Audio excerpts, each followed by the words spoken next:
Good evening students. Once again this is Santosh Kumar Sinha and once again welcome to my channel that is ज्ञान गुरु English. आज मैं आपके सामने एक नया टेंस लेके आया हूँ that is called past tense. इसके पहले के क्लास में इसके पहले के वीडियो में मैं आपको बताया था प्रेजेंट टेंस और उससे सारा रिलेटेड क्वेश्चंस मैं बता दिया था। तो आज हम बताने वाले आपको पास्ट टेंस और उससे जितना भी रिलेटेड क्वेश्चंस होगा हम आपको बताएंगे। तो चलिए हम लोग देखते हैं कि आज का हमारा सेशन जो है पास्ट टेंस का क्या है, उसको कैसे पढ़ेंगे और उसको कितना अच्छा से अच्छा स्कोर उसमें कर सकते हैं। चलिए हम लोग देखते हैं। तो पहले थ्योरी क्लास, उसके बाद उसका प्रैक्टिकल क्लास दूसरे दिन आपका होगा।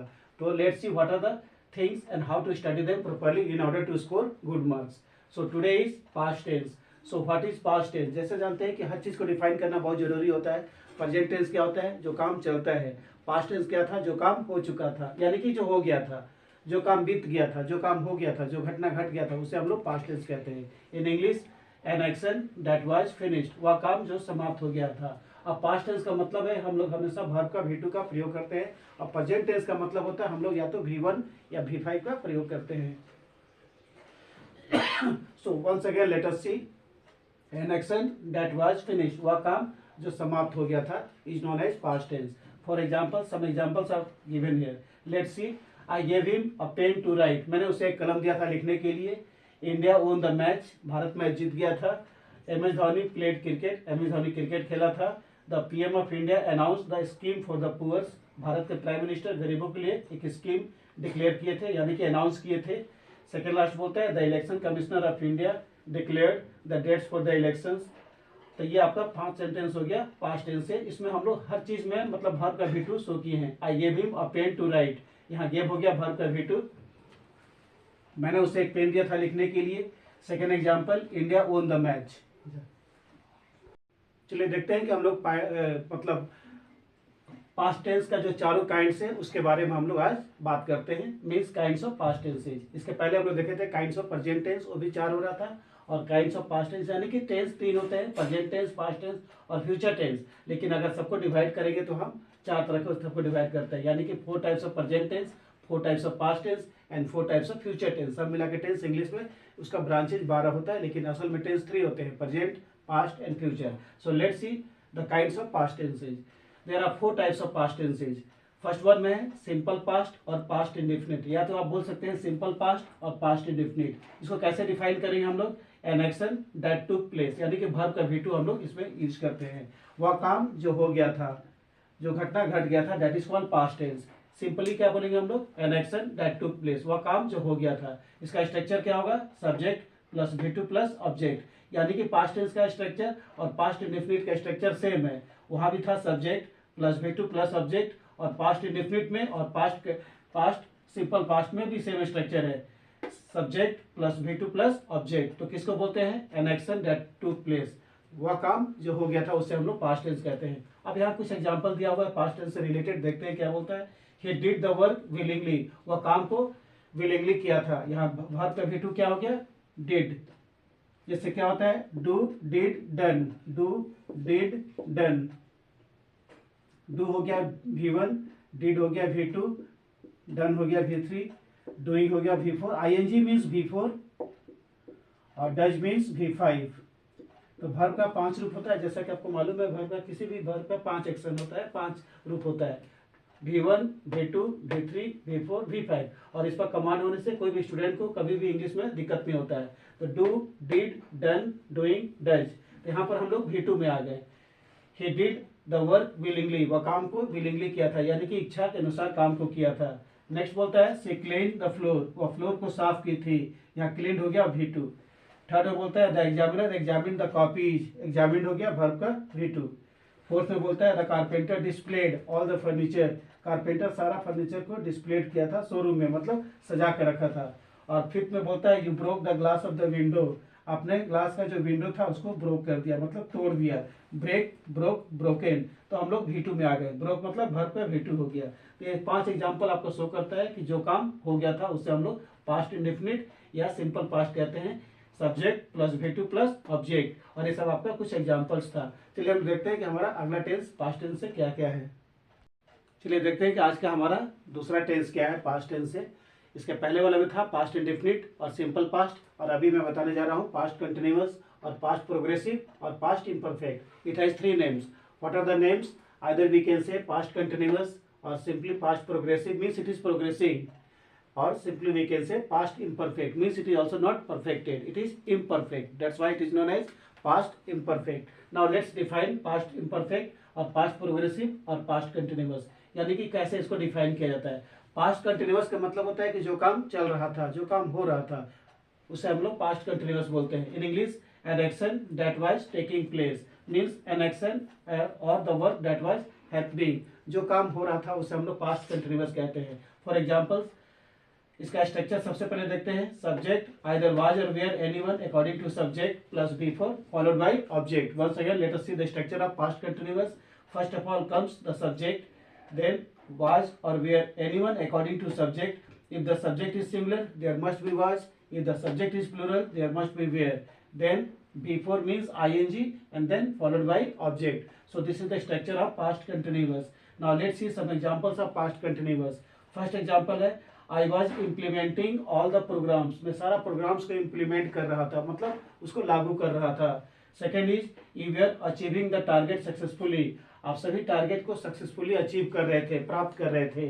थर्ड में बोलता है the hunter was searching all the wild animals to kill. Hunter सारा वाइल्ड एनिमल्स को सर्च कर रहा था मारने के लिए। फोर्थ में बोलता है the doctor was examining the case of the patients. Doctor जो था, रोगियों का जो केस था उसको एग्जामिन कर रहा था बहुत deeply and minutely. And the last one is they were enjoying the vacation, और वे लोग वेकेशन को एंजॉय कर रहे थे। So these are the 5 examples of past continuous. Once again, what is the past continuous? An action that was happening means an action that was taking place is known as past continuous. और इसका structure क्या बनेगा, मैं आपको एक बार और बता दे रहा हूँ। सबसे पहले सब्जेक्ट, वाज और वेयर दोनों में से कोई एक according to subject, before followed by object. तो ये हो गया हमारा पास्ट कंटिन्यूअस, यानी कि जो काम हो रहा था उसे हम लोग पास्ट कंटिन्यूअस कहते हैं। आप कोई भी एग्जांपल अपने सराउंडिंग से ले सकते हैं, छोटा छोटा एग्जांपल आप ले सकते हैं इसको फुलफिल करने के लिए। चलिए देखते हैं कि हमारा पास्ट टेंस का तीसरा रूप क्या है। चलिए देखते हैं कि आज का हमारा तीसरा काइंड क्या है पास्ट टेंस का, यानी कि पास्ट परफेक्ट टेंस क्या है और इसे कैसे इजीली हम लोग पढ़ेंगे कि ज़्यादा से ज़्यादा उसका स्कोर हो। So let's see what is the past tense और what is the past perfect tense. Past perfect tense, ठीक है, यानी कि इसमें हम लोग वर्ब का V3 प्रयोग करेंगे। कोई भी परफेक्ट टेंस मतलब वर्ब का V3 होता है, चाहे प्रेजेंट हो या पास्ट हो या फ्यूचर हो। So let's see what is past perfect tense, how to define it. An action that had taken place, यहाँ पर हम लोग वर्ब का V3 लगा दिए, यानी कि टेक, टू, टेकन। टेक हो गया V1, टुक हो गया V2 और टेकन हो गया V3। टेक V1, टुक V2 और टेकन V3, यानी कि हम लोग V3 में आ गए। तो क्या बोलता है, N action that had taken place, वह काम जो हो चुका था, मतलब समाप्त हो चुका था, उसे हम लोग पास्ट परफेक्ट टेंस कहते हैं। स्ट्रक्चर क्या है, subject had plus V3 plus object. Present tense में क्या था, सब्जेक्ट था, हैव और हैज था, दोनों में से कोई एक, प्लस वर्ब का V3 था और ऑब्जेक्ट था। लेकिन पास्ट टेंस में सिर्फ सब्जेक्ट होगा और हैड होगा, सिर्फ हैड होगा, चाहे सब्जेक्ट सिंगुलर हो या प्लूरल हो। Subject had plus V3 plus object. अब इसी से रिलेटेड कुछ एग्जाम्पल यहाँ दिया हुआ है, जैसे देखते हैं।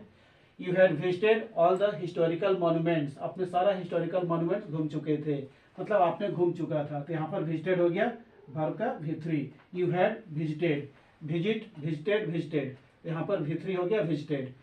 सेकेंड में बोलता है the principal of the college had scolded all the students for their misbehaviour, यानी कि प्रिंसिपल का कॉलेज ने सारे बच्चों को डांटे थे उनके मिसकंडक्ट के लिए। यहाँ पर स्कोल्डेड हो गया हमारा वर्ब का V3। थर्ड में बोलता है India had declared the date sheet for the upcoming matches between India and England. तो इंडिया ने डेट शीट को डिक्लेयर कर चुका था, यहाँ पर डिक्लेयर हो गया वर्ब का V3। इसी तरह से बहुत सारा एग्जांपल मिलेगा, बस आपको ध्यान में रखना है स्ट्रक्चर को। किसी भी सेंटेंस, किसी भी टेंस का मेन चीज होता है स्ट्रक्चर। अगर आपका स्ट्रक्चर ठीक है तो आप कोई भी सेंटेंस आसानी से फ्रेम आउट कर सकते हैं। Once again let us see what is the structure of past perfect tense. Subject plus had plus V3 plus object, यानी कि इसमें सिर्फ हम V3 का प्रयोग करते हैं। उसके पहले सब्जेक्ट होता है, उसके बाद वर्ब का V3 होता है और उसके बाद ऑब्जेक्ट होता है, और हैड तो होना ही है। कोई भी परफेक्ट टेंस में उसका अपना एक पहचान होता है। So let's see what is our fourth and the last tense for today. चलिए देखते हैं कि आज का हमारा लास्ट पास्ट टेंस से क्या क्या है और कैसे उसे पढ़ेंगे कि हमें ज़्यादा से ज़्यादा स्कोर हो सकता है। So let's see what is past perfect continuous tense, यानी कि पास्ट परफेक्ट भी है और प्लस कंटिन्यूअस भी है, यानी कि इसमें दो पोस्ट लगा हुआ पहले से ही। Past perfect continuous tense, past perfect continuous tense, एक तो परफेक्ट है और उसके बाद एक कंटिन्यूअस है, यानी कि आईएनजी भी इसमें शामिल है। So how to define past perfect continuous tense?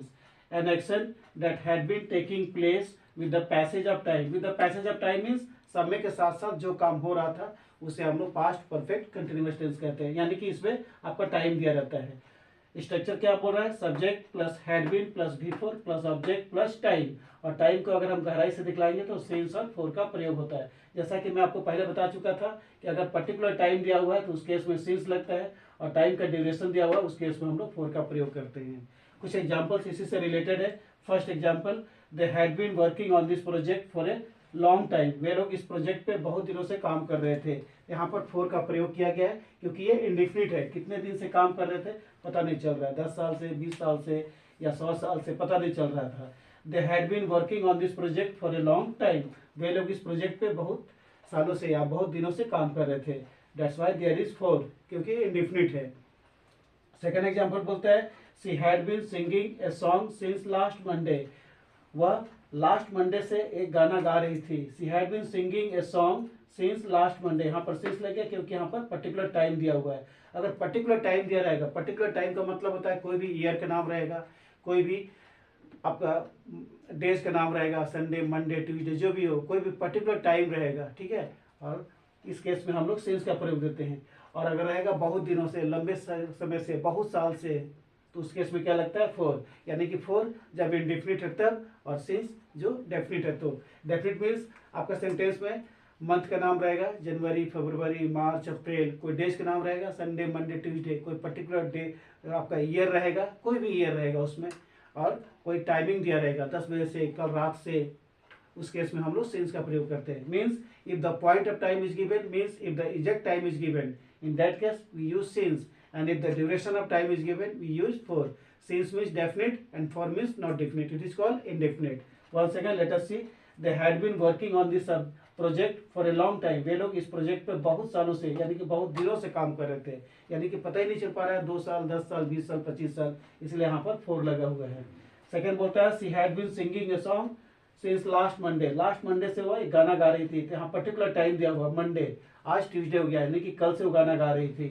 Third बोलता है, I had been reading this book since 2010। यहाँ पर्टिकुलर ईयर दिया हुआ है 2010, इसलिए यहाँ पर सिंस का प्रयोग हो गया। एक बार और जान लीजिए, सिंस वहाँ पर लगता है जो पर्टिकुलर टाइम आपको दिया रहेगा, एग्जैक्ट टाइम दिया रहेगा। टाइम मीन्स कोई पर्टिकुलर ईयर रहेगा, कोई भी ईयर आप बोल लीजिए, कोई भी डेज रहेगा, संडे, मंडे, कोई भी मंथ का नाम रहेगा, जनवरी, फरवरी, मार्च, अप्रैल, और कोई भी पर्टिकुलर टाइम रहेगा, जैसे कल रात से, 2 बजे, 3 से 5 बजे शाम से, मतलब पर्टिकुलर टाइम होगा। इन चारों केस में हम लोग सिंस का प्रयोग करते हैं। और जहाँ इंडेफिनिट रहेगा, यानी कि बहुत दिनों से, लंबे समय से, बहुत साल से, उस केस में हम लोग फॉर का प्रयोग करते हैं।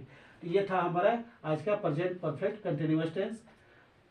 और अगले क्लास में मैं आपको बता दूंगा इससे रिलेटेड कुछ क्वेश्चंस। अगर आपको ये वीडियो अच्छा लगे तो इसको लाइक कीजिए, शेयर कीजिए, और ज़्यादा से ज़्यादा इसे सब्सक्राइब कीजिए। तब तक के लिए गुड नाइट। तो चलिए देखते हैं कि ये सब था हमारा पास्ट परफेक्ट कंटिन्यूअस टेंस का। इसका स्ट्रक्चर आप जान लीजिए, subject plus had been plus before plus object plus time. Time को गहराई से दिखलाने के लिए सिंस और फॉर का प्रयोग किया जाता है। यानी कि किसी भी सेंटेंस का स्ट्रक्चर अगर किसी भी स्टूडेंट्स को अच्छा से कमांडेड है तो कोई भी सेंटेंस आसानी से वो फ्रेम आउट कर सकता है। एक बार और देख लीजिए, सिंस और फॉर का प्रयोग कहाँ कहाँ पर होता है। If the point of time is given, means if the exact time is given, in that case since is used. इसका मतलब होता है कोई मंथ्स का नाम रहेगा, कोई ईयर का नाम रहेगा, कोई डेज रहेगा, संडे, मंडे, और कोई पर्टिकुलर टाइम रहेगा, उस केस में हम लोग सिंस का प्रयोग करते हैं। अब फॉर मतलब if the duration of time is given, means if the period of time is given, in that case for is used. इसमें होता है कि हमें इंडिफिनिट रहता है, कि पता ही नहीं चलता है कि बहुत दिन से काम हो रहा था, 2 साल से काम हो रहा था, बहुत दिन से काम हो रहा था। तो जो इंडेफिनिट है उसमें फॉर, और जो डेफिनिट है उसके लिए सिंस का प्रयोग किया जाता है। तो ये था हमारा छोटा सा introduction of past perfect continuous tense. अगर आपको ये वीडियो अच्छा लगे तो इसको लाइक कीजिए, शेयर कीजिए, और ज़्यादा से ज़्यादा इसको सब्सक्राइब कीजिए। Till then good night.